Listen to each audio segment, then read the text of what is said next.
السلام علیکم درنو هیوادوالو، هیله لرم چې روغ او جوړ او خوشحاله به وئ. ګرانو ملګرو، بیا هم عبدالله مخلص یم د یوې نوې ویډیو سره تاسو په خدمت کې حاضر شوی یم.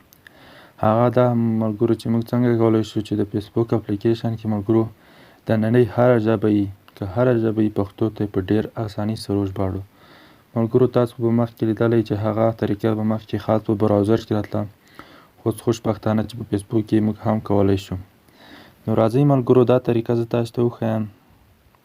د ویډیو شروع کېدو نه مخکې زه له تاسو څخه ډېر په درنه هیله کوم که مو زموږ چینل نه یې سبسکرایب کړی نو زما چینل درسره سبسکرایب کړئ او څنګ کې د بیل نشان ووهئ تر څو هره ویډیو زما تاسو ته په وخت سره دررسیږي، او ویډیو لایک کړئ که مو خوښ سره نور ملګرو سره خامخا شیر کړئ.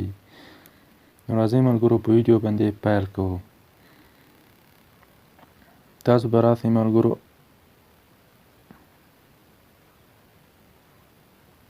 د هغه لپاره ملګرو تاسو راسئ خپل فیسبوک اپلیکیشن ته.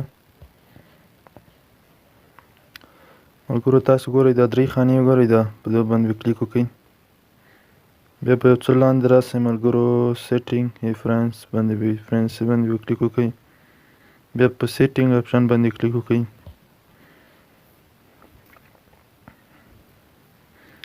تاسو ګورئ ملګرو دا دویم ترانسلیټ فرام پوسټ ملګرو تاسو په دې باندې کلیک وکړئ.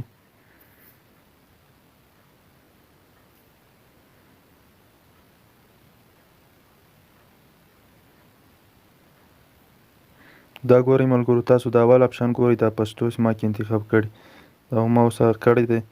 تاسو به راسئ ملګرو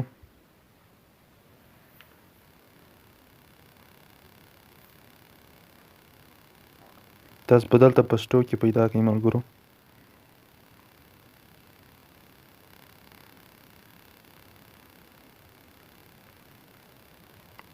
دا د ملګرو تاسو به دا پښتو کې پیدا کړئ.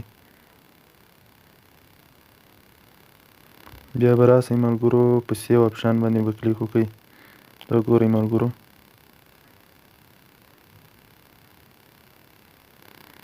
بخښنې سره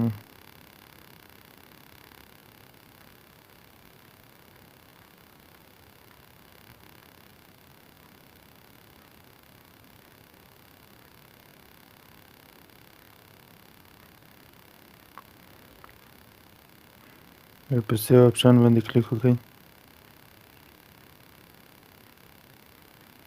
ښه ملګرو تاسو دا دویم آپشن ګورئ، دلته به هغه ژبې درې انتخاب کړئ چې تاسو یې نه غواړئ چې پښتو ته یې وژباړئ. مثال د آپشن د پوره کولو لپاره به تاسو دلته درې ژبې وژباړئ. مثال یوه زه دا ژباړم، یوه دا،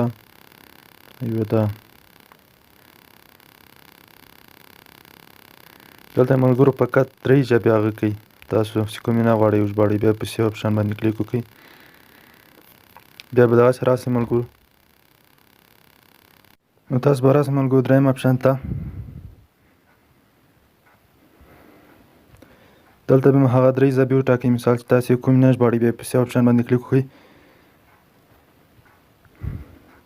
بیا بېرته ملګرو راسئ تاسې اوس